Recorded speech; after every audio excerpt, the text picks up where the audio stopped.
பிடிக்கரணையை பாத்திரத்தில் போட்டு தண்ணி ஊற்றி வேக வச்சுக்கலாம். காய் வெந்துடுச்சுங்க. தோல் உரித்து இந்த மாதிரி சைஸுக்கு கட் பண்ணி வச்சுக்கோங்க. பிடிக்கரணை காரக்குழம்பு பண்ணலாங்க. எப்படி பண்ணலான்னு பார்க்கலாம். இப்போ கடாயில் 3 டேபிள் ஸ்பூன் எண்ணெய் சேர்த்துக்கலாங்க. காரக்குழம்பு பண்ணுறதுனால எண்ணெய் கொஞ்சம் கூட வேணும். எண்ணெய் சூடாகிடுச்சுங்க. இப்போ 1/4 டீஸ்பூன் வெந்தயம் சேர்த்துக்கலாம். வெந்தயம் கொஞ்சம் பொரிஞ்சவுடன் கடுகு 1 டீஸ்பூன் சேர்த்துக்கலாம்.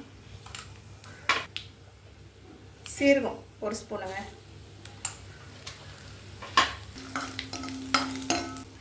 ரெண்டு காஞ்ச மிளகாய், கொஞ்சம் கருவேப்பிலை. இப்போ பெரிய சைஸ் மீடியம் சைஸ் வெங்காயம் 2ங்க இப்படி கட் பண்ணி சேர்த்துக்கலாம். லோ ஃப்ளேமில் ஒரு 5 நிமிஷம் வதக்கிக்கலாங்க வெங்காயத்தை.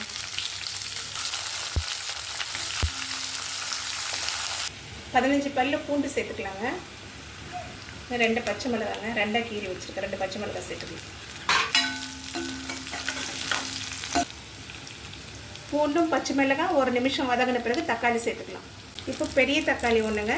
இப்போ இது சேர்த்துட்டு தக்காளி குழையிற வரைக்கும் வதக்கிக்கலாம்.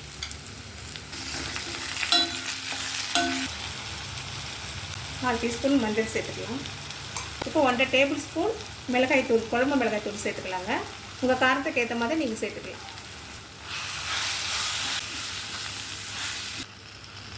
இப்போ கொஞ்சமாக தண்ணி சேர்த்து பச்சை வாசனை போகிற வரைக்கும் வேக வச்சுக்கலாங்க.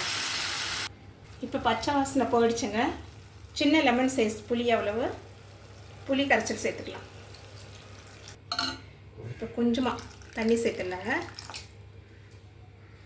தேவையான உப்பு சேர்த்துக்கலாம். ஒரு புளி பச்சை வாசனை போகிற வரைக்கும் வேக வச்சுக்கலாங்க. இப்போ புளி பச்சை வாசனை போயிடுச்சுங்க. இப்போ காய் சேர்த்துக்கலாம். காய் சேர்த்த பிறகு 5லேருந்து 8 நிமிஷம் வரைக்கும் லோ ஃப்ளேமில் வேக வச்சுட்டு ஸ்டவ் ஆஃப் பண்ணிடலாங்க. இப்போ வெந்துடுச்சுங்க. கொஞ்சமாக பெருங்காயத்தூள் சேர்த்துட்டு ஸ்டவ் ஆஃப் பண்ணிடலாம்.